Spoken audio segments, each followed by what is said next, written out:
Namibia continues to mourn liberation icon and the third president of the Republic of Namibia, Dr. Hakainde Geingob. Welcome to Sunset News this Sunday evening. As always, we bring you news, community stories, economics, weather, and sports. I am Glenora Shipura. Getting into the news tonight, plant productivity in large parts of Namibia is currently drier than normal, and drought preparedness is advised in these areas.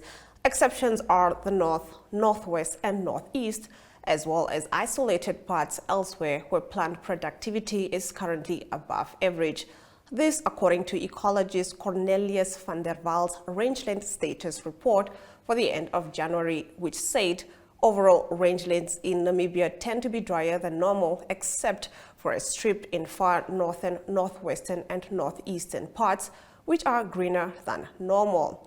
Areas where above average conditions are currently experienced include the northeastern parts of Kunene, the northern parts of Omusati, Oshana, and Oshikoto, as well as the Ohangwena, Kavango West and East regions, he said. In the Oshodon-Jupa region, the north-central parts range from average to above average growth conditions. Van der Waal noted that Zambezi tends to be normal to below normal. Getting into our next story, the prices of all types of fuel rose nationwide last week, but due to transportation costs adjusted for the first time since 2007, fuel prices vary by town. The Ministry of Mines and Energy says the transportation cost of fuel from the import point at Walvis Bay to towns nationwide play a major role in determining the prices at the pumps at your nearest filling station. According to a statement, the revision of transport tariffs has been carried out through a nationwide assessment and takes into account the industry's inputs. Fuel prices are now adjusted, taking into consideration the cost associated with transporting the fuel from the coast to the pump. While the pump price for petrol remains unchanged at $20 million and 78 cents in Walvis Bay, it is now $21 million and 28 cents per liter in Katima Mulilo.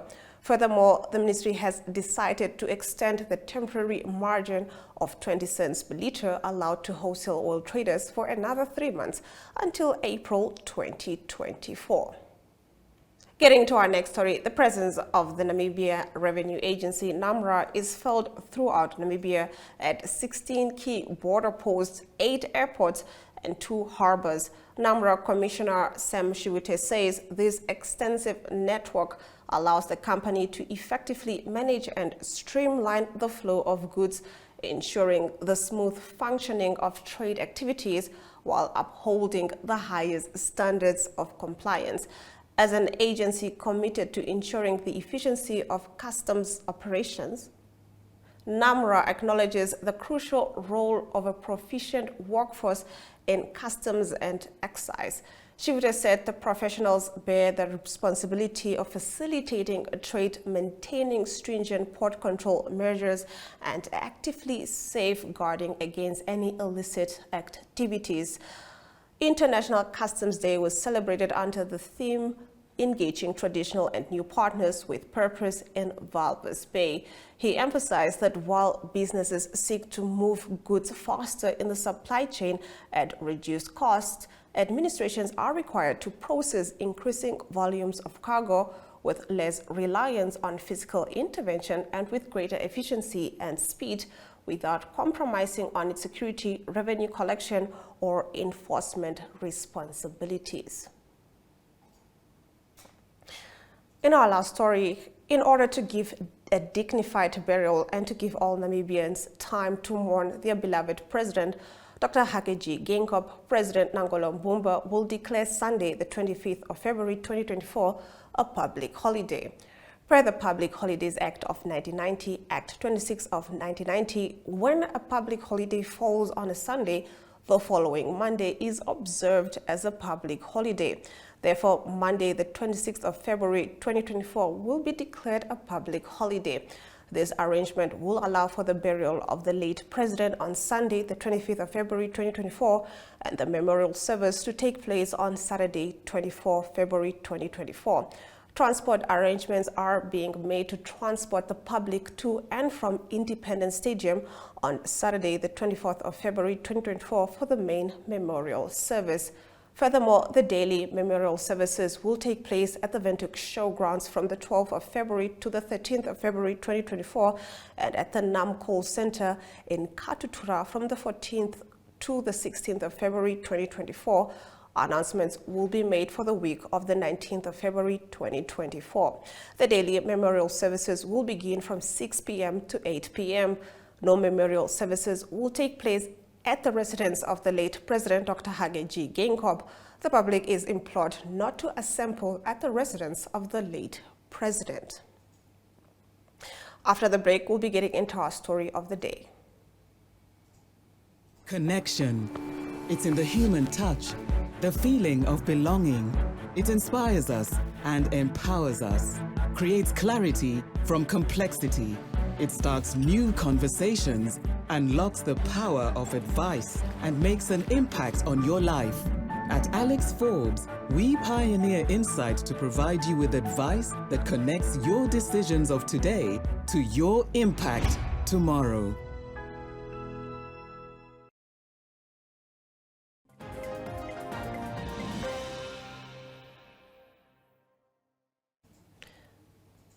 The Tobias Hainyeko constituency office handed materials and equipment valued at $250,000 million to 19 recipients as part of the Income Generating Activities project.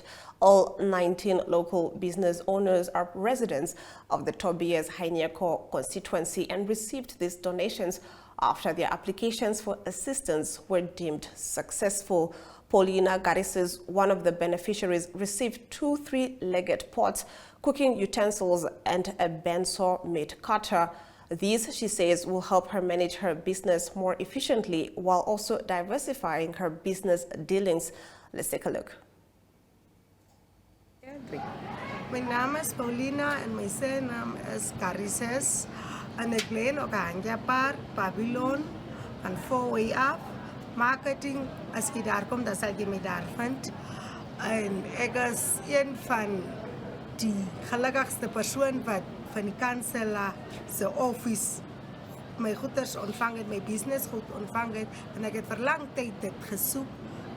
Potte gekry, meat cutting machine gekry, en alles toch gekry. En ek is so bly, maar my besigheid is ek kook in die potte, in swart potte. Tradisiepotte. En ek hou daarvan om altyd 'n donkievleis te kook. En ek geniet my potte wat ek gekry het. Ek het swart potte gekry, meat cutting machine wat ek kan vleis sny. As ek my donkie gaan slag, kan ek in die vriezer laat vries en self laat cutting by die huis. Dan vra ek nou nie iemand nie, of ek vat nou nie meer katutura toe nie. Okay, so hoe het mevrou die donasie gekry? Ek het hom aansoek gedoen. Vir elke jaar is daar aansoek, maar dit gaan nou of jy gelukkig, as jy gelukkig is, dan sal jy hierdie jaar gevat word of so. Ek het vir 3 jaar net so aan die toe so altyd by die kanselaar se office gekom en gevra, kanselaar, ek doen tog 'n small business, ek soek tog help altyd. Ek soek help. Toe het kanselaar nou vir my eendag vir my gebel en gesê vir jou business wat jy gesê het, kom ons gaan kyk wat doen jy by die huis. En by die huis is ek net so klein potjies en so 'n frietjie en so 'n klein besigheidjie wat ek doen. Toe vat hy vir my, toe val ek die vorm en toe is ek daar goed gekeer.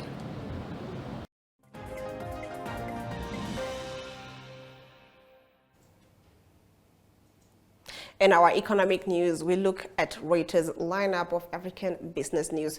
Do stay tuned for this.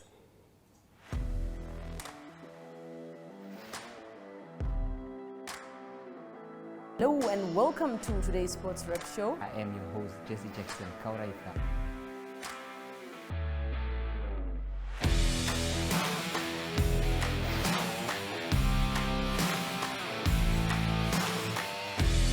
In replay, Namibia, who had won the toss for the first time on this tour.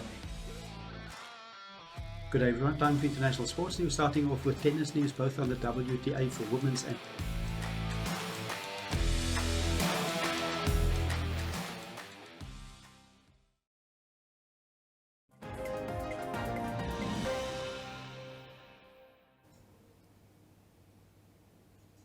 David Doyle brings you a roundup of some of the biggest business headlines from sub-Saharan Africa this week.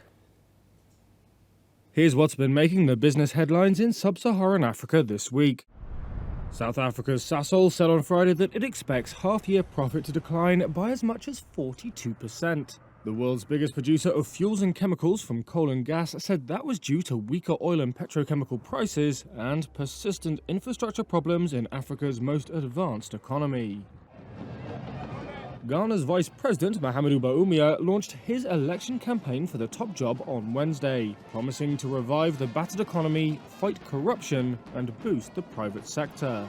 He jabbed his rival, former President John Mahama's economic record, but blamed the current government's weak performance on the global health crisis and Russia's war in Ukraine. To a thundering halt. Amid spiraling public debt servicing costs in 2022, Ghana turned to the IMF for help in what is its worst economic crisis in a generation.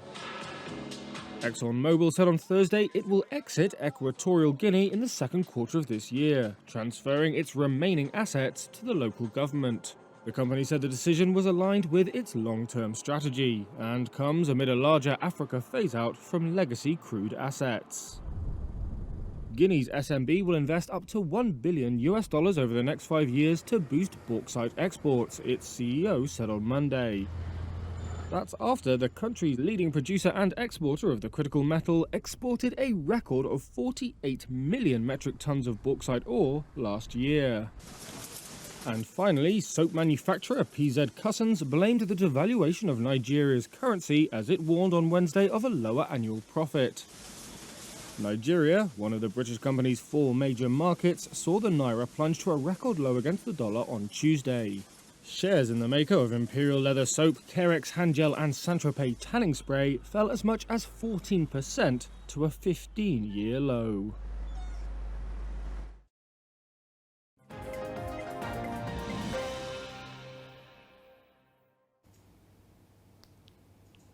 Let's take a look at what's happening on our financial indicators. The Namibian dollar trades against the British pound at 23.98, against the euro at 20.50. 2 Namibian dollars and 65 cents gets you 1 Chinese yuan.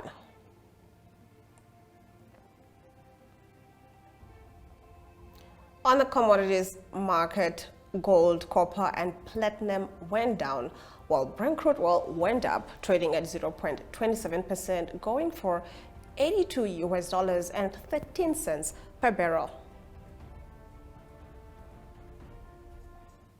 In international news, we take a look at some tragic news. A helicopter crashed, killing 6.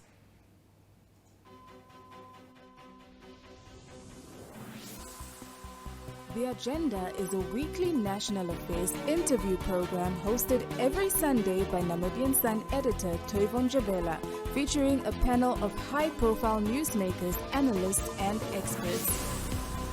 The Agenda aims to reach high-end news consumers seeking informed understanding of national issues. This show is broadcasted on NTV, 1up2.com and the Namibia Media Holdings Facebook platform. The Agenda focuses on interviews where we put the nation in the hot seat. Contact Agenda at synergy.com.na to get your product and service in the hot seat. The Agenda, focused on today's conversation.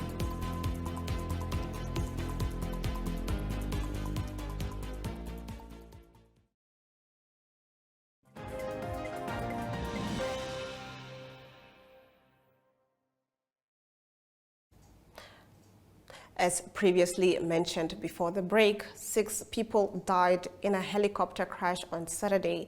The helicopter departed Palm Springs en route to Nevada. Let's take a look. Good evening.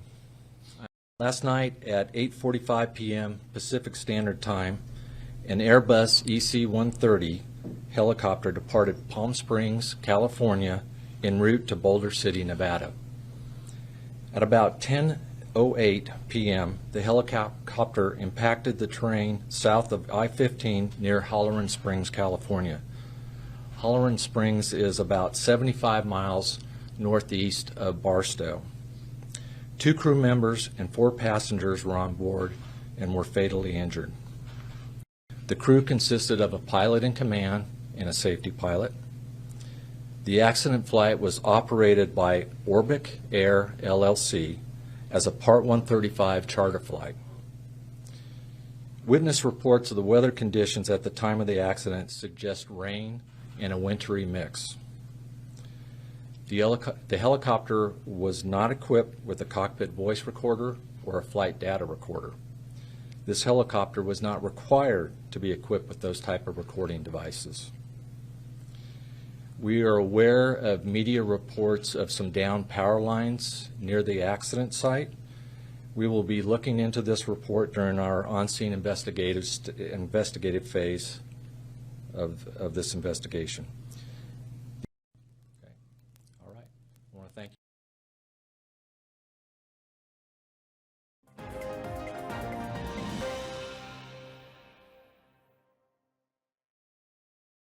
We are all seeking connection to each other, to the world, to the spaces we exist in.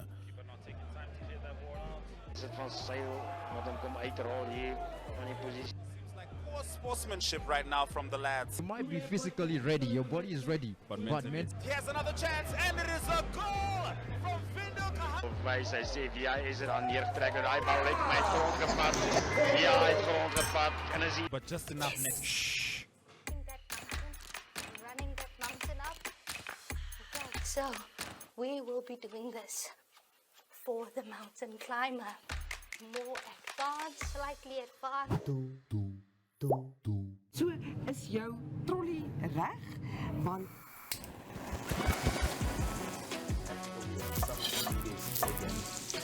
I love it. I love it. So then we kickstart our countdown at number 5 with this one.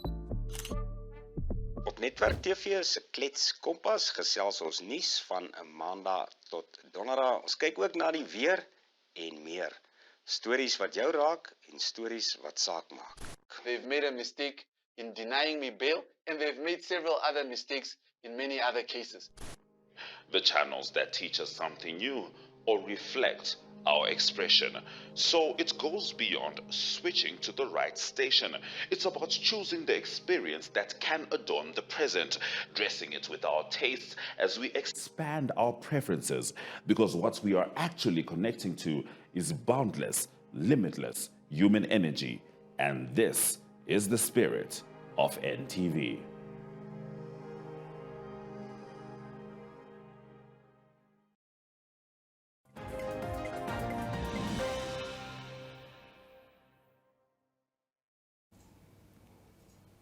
Let's take a look at our weather predictions for tomorrow. It's going to be sunny and very hot in the Karas region. Elsewhere, partly cloudy and hot to very hot with a few to isolated thundershowers, but scattered to widespread thundershowers in the Kunene and Erongo regions in places.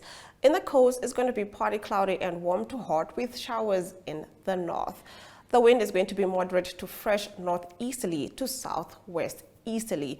The tides at Walvis Bay are as follows: a high tide at 5:11 a.m., a low tide at 11:14 a.m. and a high tide again at 5:31 p.m. And the sunrise in Windhoek is as follows: at 6:38 a.m. and sunset in Windhoek at 7:33 p.m. After the break, we'll dive into our sports news.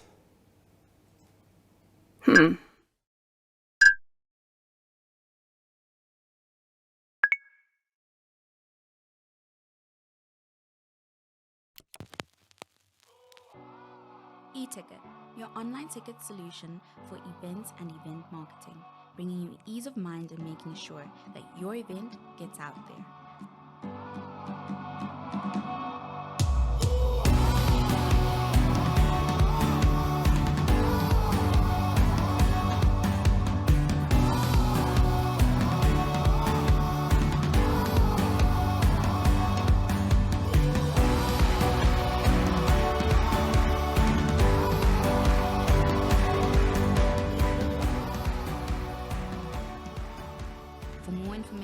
contact events@nmh.com.na.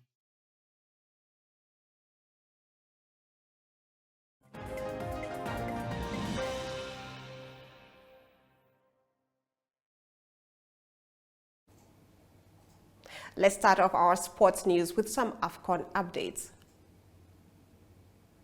Yesterday, South Africa played against DR Congo, and it won on penalties. In the final that's happening today, Nigeria faces Côte d'Ivoire. Now getting into our next story, the National Bowls League officially kicked off on Saturday at the Swakopmund Bowls Park. President of the Swakopmund Bowls Club, Diana Viljoen, shares excitement towards the start of the league. The Swakopmund Bowls Club are taking place on Walvis Bay's Nami Park in the mixed teams as well as the women and men's fours. This video is by Precious Ngitwanabo. Let's take a look. Good afternoon. My name is Diana Viljoen. I'm the president for Swakopmund Bowls Club, and we are here to kick off our national league today. So we have a league between all the bowling clubs in Namibia, where we play a home and away game. We travel to Tsumeb, to Windhoek, and also to Walvis Bay. So today we're playing against Nama Park Bowls Club, which is the bowling club in Walvis Bay. They are playing us on our home turf, which is the blue. And tomorrow we will be playing Walvis Bay at Nama Park in Walvis Bay. So we've got a staggered start today because we've only got 3 rings. On our blue bowling green that is just a year old, we actually had our opening for this club, which is a very, very new club. We had it a year ago on the 13th of February. So we only have 3 rings, and there are 4 teams that need to play today. So we'll have a staggered start. We've got the 2 o'clock session that has just started with the mixed teams. Each club has got a premier men, a premier ladies, as well as 2 mixed teams. So the mixed teams are playing now, and at 4 o'clock when they are done, the premier men and ladies will go up for the late afternoon session. We look forward to the league this year because Swakopmund Bowls Club has actually grown quite big in the last year in members. So last year we only managed to enter 3 teams in the league, which also means that we could never have a chance of winning the overall league of the National League. This year we've got enough members to enter 4 teams, so we can also get a chance for the overall. We look forward to that. Yeah, this is our first game of the season. We've obviously just started the league. Our selection for the 4 teams is very new, so we're testing the new guys today. Everybody has a chance to prove themselves in their new positions. It's going to be very interesting. As you can see, we have an artificial green, so that's also going to be a challenge for our opposition. Tomorrow we have an away game at Walvis Bay against the same opponents, and we'll be playing on their new green, which is also an artificial green. So the whole weekend is all very new for all of us, and it's going to be an exciting start for the year. I'm Stephen Peake. I'm from Nama Park Bowling Club. I've been playing bowls since I was 10, so it's now close to 34 years. By our club, we're looking forward to the league and the starting of it. We've done renovations on our greens. It's a new artificial surface, and it's going to be the first time the league will be played there, and we're looking forward to it. And it's going to be interesting for the weekend.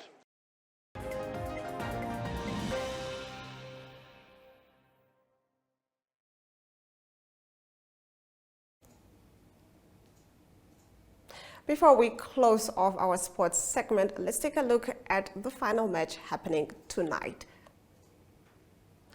Nigeria will face off with Côte d'Ivoire, and it will happen at 8 p.m. GMT time.